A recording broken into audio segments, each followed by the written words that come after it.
Bonjour à toutes et à tous et bienvenue pour ce nouveau numéro de 3 minutes prono direction l'hippodrome d'Angers ce mardi pour le Quintet réservé à des chevaux de plat. On le rappelle, il y a 2 forfaits et il y a Jérôme Huneau pour en parler à côté de moi. Bonjour Jérôme. Bonjour Isaac, bonjour à tous. J'espère que vous n'attendez pas que je parle des forfaits, mais bien des chevaux qui sont au départ. Non, même si c'est dommage, hein, les 2 C'est forfaits vrai. Persévérance et Harper, on va en parler rapidement, avait Ouais, sans doute une première chance. débuter dans les handicaps. On rappelle que ce quintet à l'époque, enfin les années précédentes tout du moins, se courait à la mi-novembre, donc des conditions de terrain qui ne seront évidemment pas les mêmes. Je pense qu'on aura une piste rapide demain sur l'hippodrome d'Angers.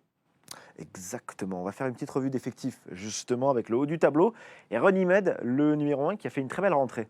Oui, il débute dans les handicaps. C'est vrai qu'il a bien gagné pour sa rentrée Très bien dans un même. lot qui était tout de même assez modeste. Je sais que vous l'aimez bien. Moi, ce qui m'embête, voilà, c'est qu'il débute dans les handicaps en valeur 41. Je ne sais pas s'il va avoir la marge nécessaire pour pouvoir jouer un très bon rôle. À Scott Angel, j'aime beaucoup en revanche. Le numéro 4 qui vient de bien se défendre sur l'hippodrome de Bordeaux. C'est un petit peu sa piste. Voilà, il est en forme. On vient sur l'hippodrome d'Angers avec un numéro de corde qui est très correct. Je pense qu'il va confirmer. Quartz d'argent, c'était très bien dans la course de référence justement où Ascot Angel était second. C'était bien aussi la fois d'avant. Je pense qu'il faut lui accorder du crédit. Central Park West, le numéro 6, on n'a rien vu cette année, mais attention sur ses meilleures valeurs, ça pourrait être une chance. Passalito, ça c'était très bien la dernière fois avec Maxime Guyon, voilà, qui a prouvé qu'il avait encore un petit peu de marge. On poursuit avec Royal Robbins qui a peu d'expérience, mais voilà, c'est à la méthode Régnier. On arrive gentiment, on progresse gentiment et on arrive sur ce gros handicap avec une valeur qui, je pense, est très intéressante. Bocciatore, pourquoi pas sur sa forme. Bohemian Rhapsody, que j'aurais préféré en terrain plus souple. Je pense que la piste va être un petit peu rapide pour ses aptitudes. Et puis on tourne la page une dernière fois pour retrouver Icalero, le numéro 13, Rouvray, le 14, qui est en pleine forme. Je pense que le profil de l'hippodrome d'Angers devrait lui plaire. J'aurais dû, deuxième l'an passé, avec sa valeur qui baisse peu à peu.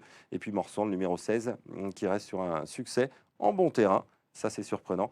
Et voilà, qui a été pénalisé, qui n'aura pas la décharge. Les choses se compliquent. Jérôme, je vais vous laisser respirer quelques secondes pour vous donner le temps de nous donner votre jeu. On rappelle 4 bases, comme on peut le voir, avec tous les chevaux associés, un champ total. Donc. Un champ total, ils ne sont plus que 14, donc ça permet d'avoir un ticket spéculatif, entre guillemets, avec un outsider qui peut se glisser à l'arrivée, et pas très cher, 7 euros en flexi 50%, 4 chevaux de base, Ascot Angel, Passalito pour les 2 premières places, Quartz d'argent et le 14 Rouvray en 5e position.